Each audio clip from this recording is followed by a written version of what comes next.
Hey y'all, so I know I look like a mess. I know it's a little windy out today, but I'm out here in the garden getting some work done. I got some weeds and stuff that I gotta get pulling and some grass and all that. But I have my one trellis by my gate done up. For the most part, I'm just missing one T-post, and it's just a T-post, a cattle panel that was left here by the previous tenants that we're just repurposing. I'm pretty sure it was part of their fencing. Um, sorry, my daughter and my dog are just running wild today.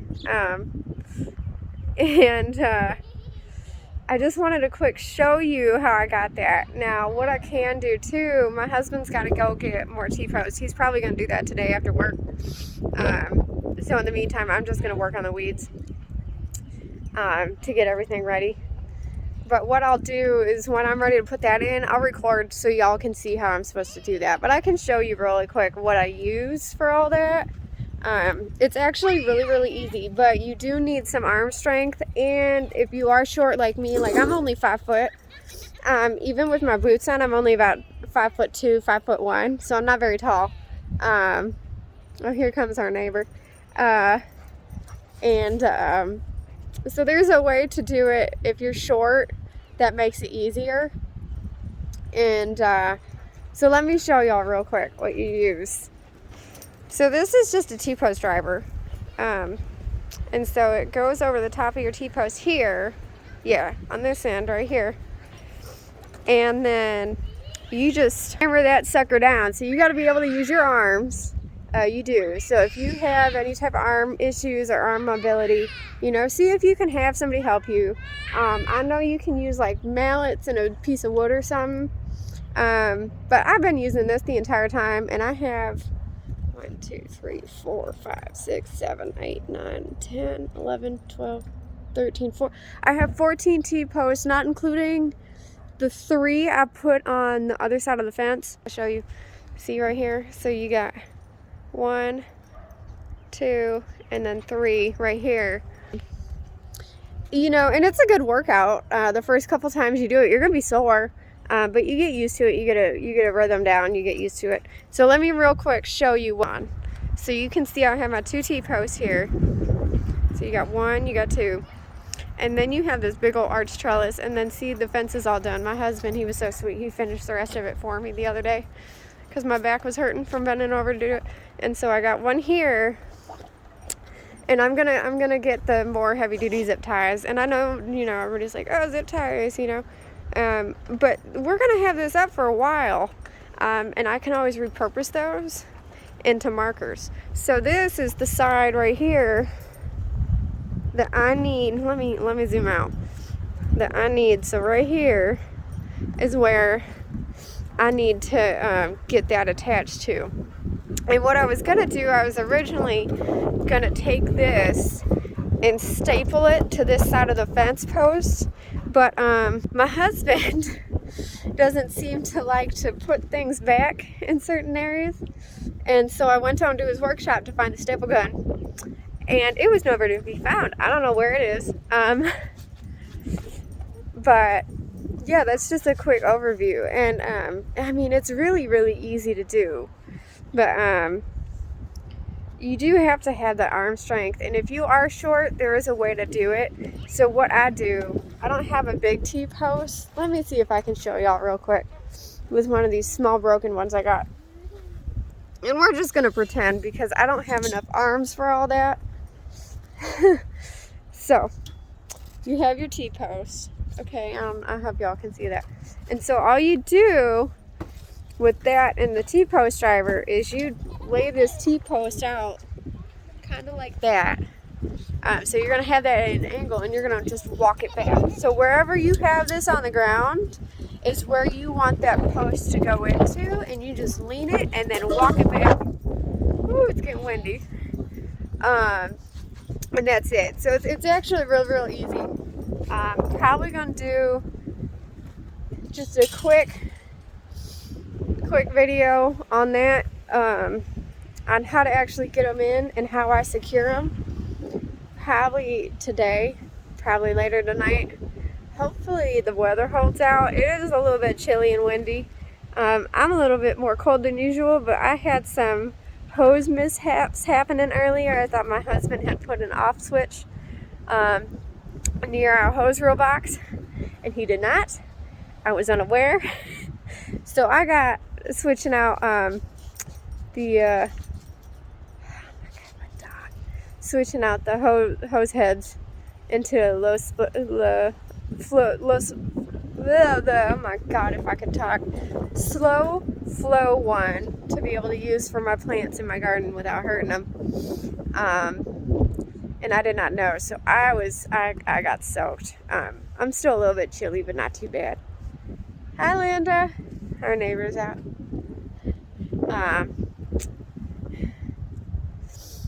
So, yeah, hopefully I'll be doing that probably today. Amelia, are you trying to come in, baby? You want to come in? Okay. You gonna come in? Alright. You want to come say hi? You gotta back up. Yeah, you gotta back up, baby. Otherwise you're gonna get hit by the fence. We don't want you to get hit by the fence. Alright, come on. Oh, thank you. Oh, you're welcome. She's so sweet. Alright, keep going. So I can close my gate here. And I'm still thinking I'm gonna get some hanging planter hooks to put on the outside of my fence. Just a couple. So I can still have something real pretty for that yellow paint to do. So I think I'm gonna get some of those and some hanging pots, and I can do some maybe more marigolds. I have to restart all my marigolds and my zinnias. They were not doing well, and they got real leggy. Oh, thank you. The one thing that I want to kind of brag on here is this. So this is just a horror knife. You can find them on Amazon. You should be able to find them at most hardware stores. And they're great for getting weeds. Like I had this whole little corner over there digging. And that whole little space where she stands was just covered in weeds. And I just used this sucker. It took me about 10 minutes to get them all. And I just have been dumping them into an empty planter container. And that's it. I am really happy because I have all my tomatoes started again. I got all my basil going.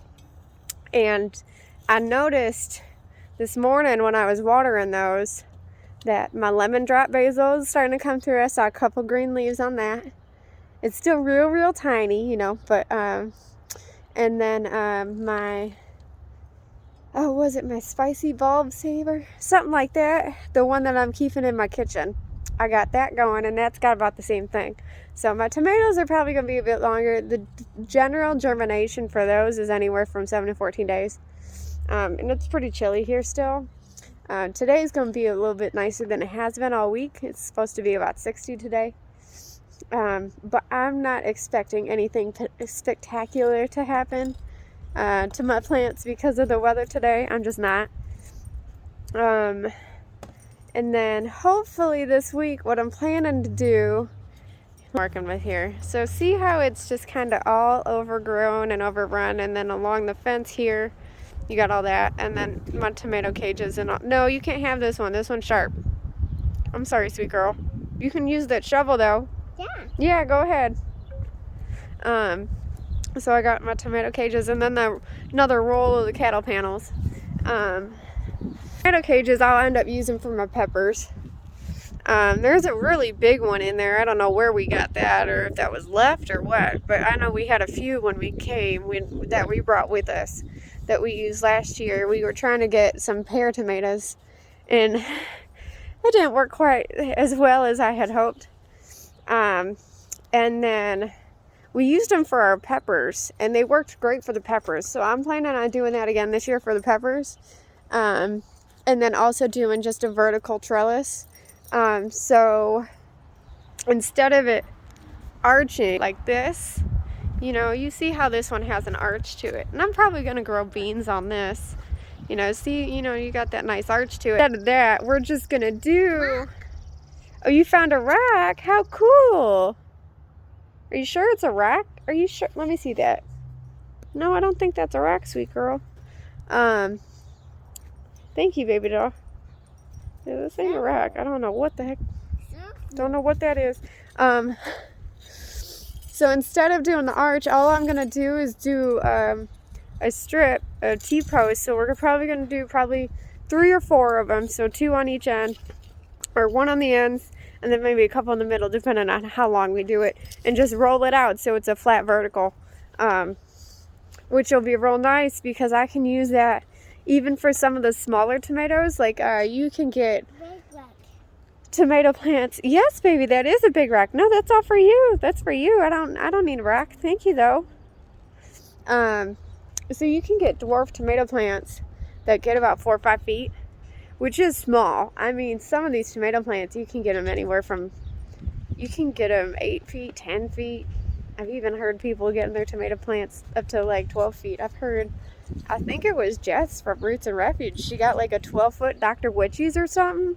It was insane. Anyway, you can use that kind of a trellis for those. You can do that for peas and beans, or even, I mean, peppers is a great one to do that for. Smaller tomato plants is great for that. What am I missing? I feel like there's not more. You wouldn't want to do that with a loofah gourd, just because they do so well on an arch trellis. You really don't need to do that with. And like, this is not going to be, you know, the arch trellis. Where the heck is it? All right, come on now. I'm still getting used to this. I'm sorry, y'all. So like this, you know, that's not going to be my only arch trellis in the garden. And we're wanting to kind of leave grass back here and just let that be, and then do some raised beds over the top of that. So we're hoping we can try to get that done by Mother's Day, because I want to start trying to get stuff planted and out here and moved Mother's Day weekend. So probably record some of that for y'all too when that happens. But for now, this is just what we go on. And then here, let me show y'all real quick. So my husband, I was telling you about them lights. And so I lined my fence, and they're really cool and really easy to do. You just have this little hook, and this bends a little bit because it is, and it's beautiful at night because we have I have my window, you know, our room's upstairs and it's got a little bit of loft, so we have that window, and at night I can look out and I'll see all the lights on. It's so pretty.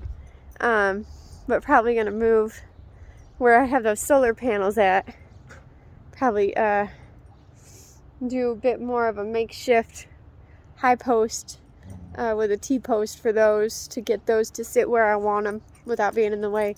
So let me show you real quick what I'm thinking too.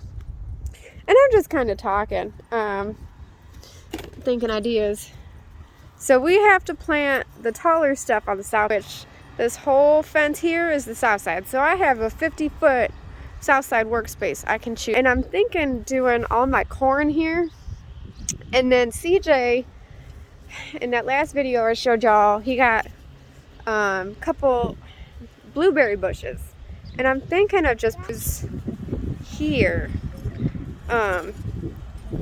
doing like the 2 right next to that trellis, and that way I have like that whole open cream, making like a triangle raised bed right here.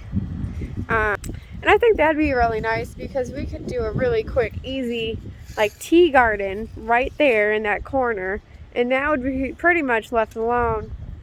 But let me show you what I'd have to pull or cut up. I don't know exactly what the heck it is. It's this, and I don't know if you know what this is. Let me know, because I do not. I'm being careful because we've seen some garter snakes. Probably gonna end up getting some corn snakes, but like, we can only go back so far because you get these, and we have that on the other end.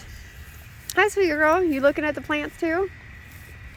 Yeah, you were playing in mud earlier. You got mud all over your face.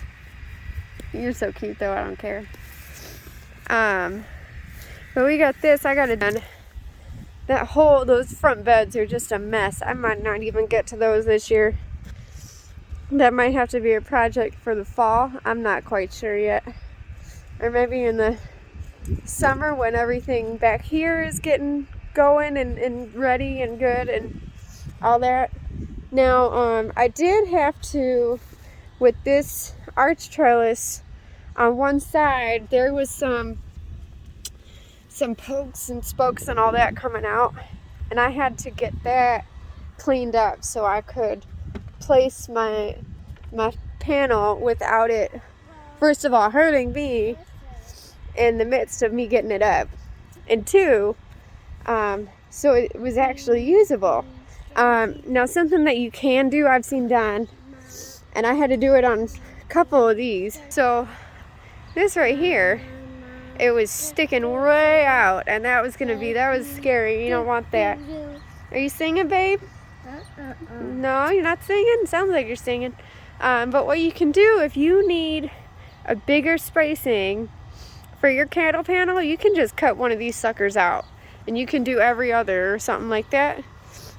And that's really common practice to do. I've seen that a lot. But I'm probably not going to do my baby pumpkins on that. I have my Jack Be Littles and my sugar sweets for my pumpkins I'm doing this year. The sugars are more of like if you're making apple pie with pumpkins. Good Lord. Pumpkin pie. You got your hand stuck, huh? Hang on. All right, pull straight up. There you go. Stop messing with that. Gets her hand stuck in my water catch. Because she won't leave it alone, I swear. I need to bring my bulbs in my potter out that are in the garden in here too, because she keeps digging in with her shovel and taking all the dirt out. And I'm pretty sure my bulbs are going to get ruined. It wouldn't be the first set of bulbs that got ruined this year. Hero dug up my whole bed. I mean, it's a mess. So just keep that in mind. I'm trying here, y'all. So this whole bed right here, it goes further down, but my husband's got this going. He's trying to, and I planted some oriental grass, and I did my tulip bulbs that he had bought some from the store, and they were just in water in a container, and I wanted to get them in soil quick enough, and I think I screwed it up. I think part of my issue was I didn't harden them off. You know, and when you, Miriam Jane, put that down, please. Thank you, Jane. Thank you, baby. Yeah, that's not for you to use. That's sharp. That'll give you owies. Yeah, you can use the shovel right over here. No. Anybody else have a 2-year-old? Or kids? I can't be oh, honey, it's okay. I promise y'all, she's okay. Look, you can use the shovel. You can use the shovel. And you see this? You see how this is like this and sharp? That means it can cut you. I don't want you getting boo-boos. No, I don't want you using this because you can get boo-boos. Oh, man. Such a bad mommy. For making sure my kid don't get boo-boos and cut herself on accident using something she's not supposed to. Crap, what was I saying? Hero, stop eating the grass. Oh, good Lord. Anybody else got a shit show circus that you gotta worry about? These are my monkeys and this is my zoo, and I'm not a fan of this right now. Today is just not going how I expected at all. But you know what, it'll be fine. It'll be alright. It always is. Just gotta breathe, inhale, exhale. You know, take it day by day, minute by minute. You look like you're getting cold. You about ready to go inside? Yeah. But yeah. Definitely, you know, if you got, is it Wednesday? They're running the alarms. Uh-oh.